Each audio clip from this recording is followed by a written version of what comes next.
बिस्मिल्लाहिर्रहमानिर्रहीम। अस्सलाम वालेकुम व्यूवर्स, मैं वेलकम करती हूँ आपका अपने यूट्यूब चैनल ड्रेसिंग मेनिया पर।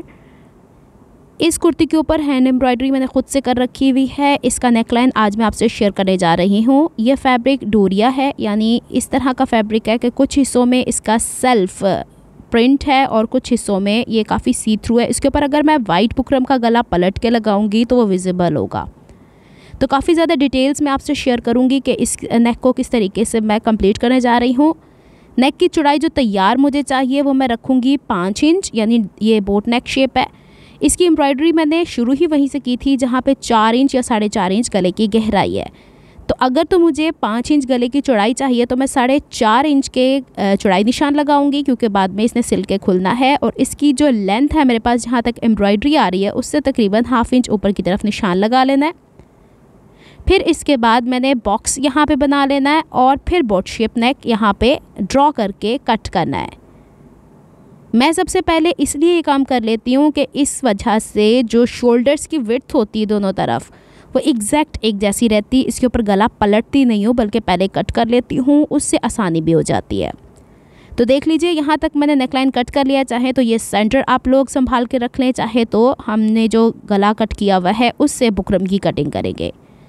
अब लेडीज़ फ्यूजिंग ली है जो कि हम लोगों ने नेकलाइन में इस्तेमाल करनी होती है। चौड़ाई लंबाई मैंने आपको दिखा दी है। बस इतना याद रखिएगा कि डबल फोल्ड करने के बाद तकरीबन 2 इंच लंबा 2 इंच चौड़ा होना ही चाहिए। और जो फोल्ड हिस्सा है उसे फोल्ड हिस्से से बिल्कुल बैलेंस करने के बाद अगर तो लगता है कि गला खिंच रहा है तो सेंटर वाला पीस ज़रूर रख लिया करें और शोल्डर की तरफ 1/2 इंच के करीब बुकरम ज़रूर बढ़ा लिया करें।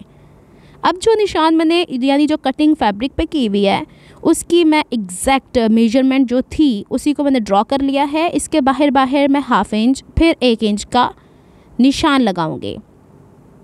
इस तरह के नेकलाइन मैंने काफ़ी दफ़ा बनाने बताए हुए हैं, लेकिन आज बताने का मकसद ये है कि जो सी थ्रू फैब्रिक होते हैं, बाज़ औक़ात हमारे कॉटन के कपड़े भी काफ़ी सी थ्रू होते हैं और उसके ऊपर वाइट कलर की बुकरम बैक से छलकती है, उसको हम कैसे कंट्रोल करें। ये वाइट जो होता है इसको कैसे छुपाया जाए। ये बुकरम जो बचते हैं इसे संभाल लिया करें, छोटे मोटे कामों में इस्तेमाल आते हैं। अच्छा, जब भी गले की कटिंग किया करें सेंटर फोल्ड से पकड़ के साइड की तरफ लेके आया करें। साइड से कट करके सेंटर की तरफ लाएंगे तो कोई बबल बन जाता है, तो फिर गला एक तरफ से चौड़ा एक तरफ से पतला हो सकता है। जो हमने लाइन्स ड्रॉ की हैं उन्हीं लाइन्स के ऊपर हम लोगों ने कटिंग कर लेनी है और एग्जैक्ट इसी सीक्वेंस में, जिस सीक्वेंस में कट किया है पहले सेंटर, फिर जो 1/2 इंच का मार्जिन है वो और फिर जो 1 इंच का मार्जिन है वो एक्स्ट्रा फैब्रिक के ऊपर पेस्ट कर लेना है। पेस्ट करने के बाद साइड में 1/4 इंच का मार्जिन ज़रूर छोड़ा करें। अब मैंने एक जैसे 2 पीस कट किए हैं और बुकरम के बाहर मैंने सिलाई लगा लेनी है और यहाँ पे छोटे छोटे कट्स लगा लेने हैं, क्योंकि ये पलट के जाएगा। इसमें ये वाइट वाला हिस्सा मैंने छुपाना है। मैं नहीं चाह रही कि मेरे ड्रेस में वो नज़र आए, क्योंकि अस्तर तो मैं लगा नहीं रही हूँ। अब जो एग्जैक्ट हमारी कुर्ती के ऊपर और इस बुकरम के ऊपर निशान लगा हुआ था 1/2 इंच को छोड़ने के बाद, वो दोनों फैब्रिक के पीसीस पे कट कर देना है। कट करने के बाद हम लोगों ने इसे यूँ पलट देना है। आप देख रहे हैं इसके अंदर 1/2 इंच का मार्जिन अभी तक बुकरम चिपका हुआ है, उसे मैंने निकाला नहीं। इसको यूँ पलट के पहले तो इसे आयरन कर लें अच्छे से। फिर हम लोगों ने जो यहाँ पे ये वाला हिस्सा है इसको यूँ फोल्ड करना है और अभी थोड़ी देर में मैं आपको बताती हूँ इसके ऊपर चौक का निशान कैसे लगाना। ये देखें ना, निशान लग गया ना। तो अब हम दूसरी तरफ कैसे निशान लेके जाएंगे। चौक या क्रीज पे लगाएंगे तो क्रीज पे आ जाएगी। इसके ऊपर दोनों फैब्रिक को पकड़ के सिलाई लगा लीजिएगा। अभी तक 1/2 इंच का फैब्रिक मैंने इससे नहीं निकाला है, इसको साइड पे कर देते हैं। अब हमने बनानी है फ्रंट की स्लिट। इसके अंदर भी हमें बुकरम नहीं लगाना है।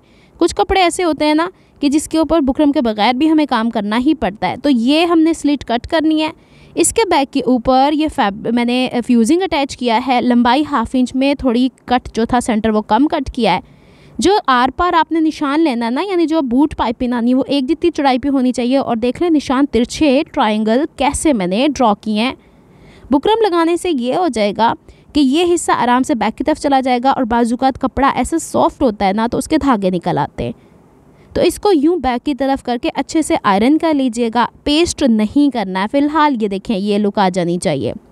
अब मैंने शर्ट के फैब्रिक की 2 पट्टियाँ ली हैं 16 इंच लंबी और तकरीबन 3 ही इंच चौड़ी ले लीजिएगा। मेरे पास जितनी चौड़ी थी मैंने वही इस्तेमाल कर ली हैं। लंबाई के रुख पे ही, कपड़े की लंबाई के रुख पे ही इनकी लंबाई है।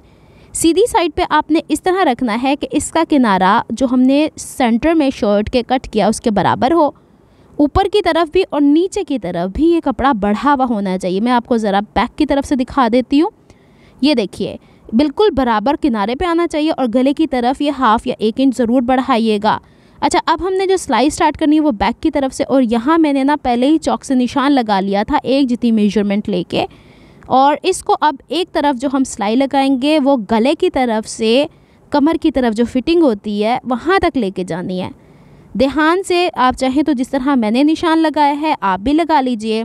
और अगर आपको अंदाज़ा है, क्योंकि बूट पाइपिंग थोड़ी सी जो हमारा हाफ बूट होता है ना उससे चौड़ी होती है, अब देखिएगा जाके ये सिलाई ख़त्म कहाँ होगी, वो वाले हिस्से पे जहाँ ये तिकोना हमने फ़ोल्ड किया है उसके फोल्ड तक जाके ख़त्म होगी। हमने इसीलिए पेंसिल से पहले निशान लगा लिया था।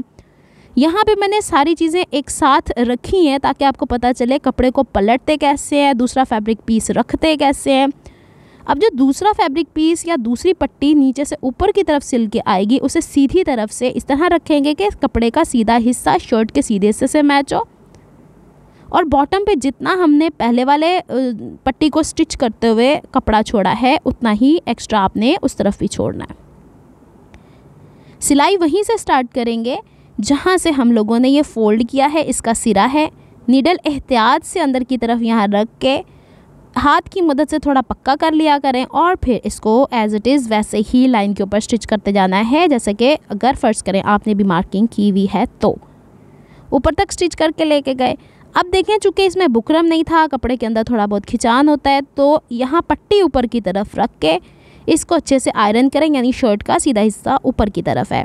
दोनों तरफ ऐसे ही हल्का सा खिंचान देनी है, क्योंकि ये कपड़ा कुछ ऐसा होता है ना कि इसमें ताना बाना थोड़े कहीं पे मोटा धागा होता है कहीं पे पतला, तो इस वजह से अब इसको यूँ पलटेंगे इस तरीके से कि सिलाई का जितना मार्जिन यानी वो हाफ बूट के गैप की हमने ये छोड़ा हुआ है ना, ये बाहर की तरफ ही रहे, और जितनी पट्टी है ना टोटल ऊपर से लेके नीचे तक एग्जैक्ट एक जितनी प्रेस होनी चाहिए। ये नहीं कि ये वाला हिस्सा नीचे दबना है तो इसको आज़ाद छोड़ देंगे। इसको जब तक आप फोल्ड नहीं करेंगे ना तो ये नफासत से बैक की तरफ पलट के जाएगी नहीं, फिर परेशानी करती है।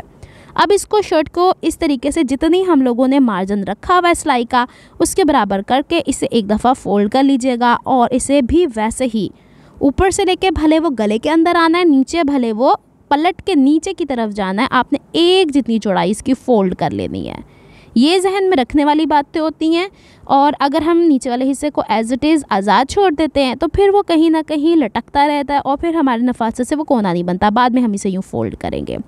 दूसरी पट्टी भी जल्दी से हम ऐसे ही फोल्ड कर लेते हैं। इस पट्टी को यूँ सीधा कर लीजिएगा और फिर इसको उस पट्टी के बराबर जितना हमने सिलाई का मार्जिन रखा हुआ है उसको यूँ बैक की तरफ फोल्ड कर लीजिएगा, और ऊपर से लेकर नीचे तक जितनी चौड़ाई हमने रखी हुई है उतनी चौड़ाई प्रेस कर लेनी है। चलिए जी, यहाँ तक हो गया। अब मैं आपको बताती हूँ कि ये वाले हिस्से हमने बैक की तरफ कैसे लेके जाने। देखें, ट्रायंगल तो हमने पहले ही फोल्ड कर लिया था जो शर्ट पे कट किया है। अब इन पट्टियों को यूँ बैलेंस करके बैक की तरफ ले जाए तो बहुत ही आराम से ये कोना बन जाता है। बस ध्यान ये रखना है कि ये जो दोनों पट्टियाँ हैं इनकी चौड़ाई हमारा जो कट है उसके सेंटर में आ जाना चाहिए। ये देख लें, ऐसे आएगा। अब हम क्या करेंगे कि इस तरह रख के पहले इसे प्रेस कर लेते हैं, और ट्रायंगल से ये पट्टियाँ नीचे स्टिच होनी ज़रूरी हैं। यूँ बैलेंस ज़रूर कर लीजिएगा। फिर एक नज़र देख लें, ये सब कपड़ा नीचे चला गया है। ध्यान से इसे एक जितनी चौड़ाई पर रख के और फिर यूँ हाथ से प्रेस करने के बाद वो जो ट्रायंगल सा पीस था, चाहे तो आप हल्का सा UHU लगा के इसे यहाँ पे पेस्ट कर लें, ताकि यहाँ से ना कमी ज़्यादा ना खिंचाव नहीं होना चाहिए, वरना गले की तरफ से खिंच के आएगा। ये जो हिस्सा था ना इस पर सिलाई लगा देनी है, इतनी जितनी मैंने लगा दिया, पक्की ज़रूर कर लीजिएगा। हो गया यहाँ तक हमारा काम कंप्लीट। अब ये बैक की तरफ जो कपड़ा था इसे यूँ बैक की तरफ फोल्ड कर ले। अगर आपने इसे तुरपना है तो यहीं तुरपाई कर लें। ऊपर से यहाँ पे हम लोगों ने गले के बराबर इसकी गोलाई कट कर दे दिया है। तो यहाँ तक अब हमने इसके बैक पे कपड़ा लगाना है। 4 इंच चौड़ा लिया था और जितनी पट्टी है उससे थोड़ा लंबा L शेप में स्टिच करके सीधा कर लिया है। इसमें मैंने कोई बुकरम नहीं लगाई है। बैक की तरफ पहले मैं इसके UHU लगाऊंगी, लेकिन फ्रंट की तरफ से पट्टी बैलेंस करूंगी, क्योंकि आपको पता है कि मैंने यहाँ पे जो पट्टियाँ बनाई हैं उसके अंदर बुकरम नहीं है, तो कपड़ा थोड़ा थोड़ा इधर उधर हो सकता है। अब मैं इसके एक साइड के ऊपर UHU लगाऊंगी, क्योंकि ये पूरी ओवरऑल ऊपर तक सिल जानी है ना, तो मैं इसको यूं करके पेस्ट कर देती हूँ। और दूसरी चीज़ है कि दूसरे वाले हिस्से को भी ऐसे ही। अभी मैं आपको बताती हूँ कि इसकी सिलाई हमने करनी होती है बेसिकली ऊपर से, लेकिन मुझे थोड़ी सी आदत है कि हर काम गुम सिलाई में करने की, तो मैं तो अपने हिसाब से गुम सिलाई में करूँगी। लेकिन आप लोगों ने इसको यूँ पेस्ट करने के बाद जो सिलाई लगानी है वो जो आपकी बूट पाइपिंग है उसकी जड़ में लगाएगा। तो पहले ऊपर से इसको भी बैलेंस कर देते हैं, तो गले में कट जाएगा, यानी गला पलटेगा ना उसमें हो जाएगा। सिलाई आप यहाँ लगा लीजिएगा, सही है। लेकिन मुझे जो आदत है वो थोड़ी सी इस तरह की है कि मैं इसको पलट के बैक की तरफ से थोड़े से गैप के साथ इस दफ़ा सिलाई लगा रही हूँ, और 2 सिलाइयाँ लगाऊंगी, एक राइट पे एक लेफ़्ट पे। मैं नहीं चाह रही इस दफ़ा बूट पाइपिंग के ऊपर कोई सिलाई है। तो चलें इसको भी मैं दूसरी तरफ से सिलाई लगा लेती हूँ, और फिर बैक की तरफ ये पट्टियाँ जो है ना वो ऑटोमेटिकली इसके साथ सिल गई है, तुरपाई कर लूँगी इसके बाद में ना। तो चलें जी, ये थोड़ा सा गैप आएगा ही जब आप बैक की तरफ से करेंगे। तो मैं ना अभी फ़िलहाल फॉर द टाइम बिंग इसके नीचे UHU लगा रही हूँ, क्योंकि इसके बटन्स लगने ना, जब बटन्स लगेंगे तो आपस में इन दोनों पट्टियों को मैं एक साथ अटैच कर लूँगी, छोटे छोटे पॉइंट्स पे नहीं। तो हम टू एंड फ्रो जो सिलाई होती है हमारी जॉकी मशीन की, वो थोड़े थोड़े इंटरवल्स पर जहाँ हमने बटन लगाने होते हैं वो सिलाई लगा लिया करें। ये गला बन गया था ना हमारा, शुरू में मैंने सिलाई लगा ली हुई थी। बुकरम वाली साइड शर्ट के फेयर साइड से मैच कीजिएगा, और यूँ रख के जो ऑलरेडी हमने सिलाई लगाई हुई है यूँ इसके ऊपर हम लोगों ने सिलाई लगा लेनी है। सेंटर से बैलेंस करके ना फिर आप साइड पे लेके जाइएगा, और फिर देखिएगा कि किनारे कहीं बाहर की तरफ तो नहीं निकले हुए। और अब हम इसको यूँ सिलाई करते हुए थोड़ा सा ध्यान के साथ, क्योंकि देखें सेंटर में जो अभी भी बूट पाइपिंग आपको खुली खुली नज़र आ रही है, वो यही वजह है कि मैंने थोड़े गैप के साथ सिलाई लगाई हुई है। तो उसको ज़रूर बैलेंस कर लेना अगर आप मेरे तरीके से गला बना रहे हैं तो चलें इसकी हम कंप्लीट करते हैं। यहाँ ये वाला हिस्सा ख़ास करके ये बहुत, क्योंकि गले के ऊपर ज़्यादा नज़र ही इन्हीं जगहों पे जाती है कि इसका कॉर्नर सही सिला है कि नहीं सिला, पट्टी एग्जैक्ट एक जितनी मेजरमेंट की बनी है नहीं बनी, गले में नफासत कितनी है। तो अब हम इसकी सिलाई बातों बातों में कंप्लीट कर लेते हैं। फिर इसको एक दफ़ा प्रेस किया मैंने ये सिलाई करने के बाद, और ये जो है ना बुकरम आधे इंच वाला अब निकालना है, क्योंकि अगर नहीं निकाला और इसको ऐसे ही पलट दिया तो फ़ायदा क्या हुआ हमें कि हमने इतनी मेहनत करके गला बनाया ना। तो अब ये देखें अभी भी खुला हुआ नज़र आ रहा है, तो इसने यूँ हो जाना है, क्योंकि बाज़ कुछ बहनें बिना कुछ सोचे समझे कमेंट कर देती होती हैं। तो मैंने कहा कि यहाँ आप छोटे छोटे वो निशान जो आपकी जो की मशीन है टू एंड फ्रो वो आप लगा सकती हैं।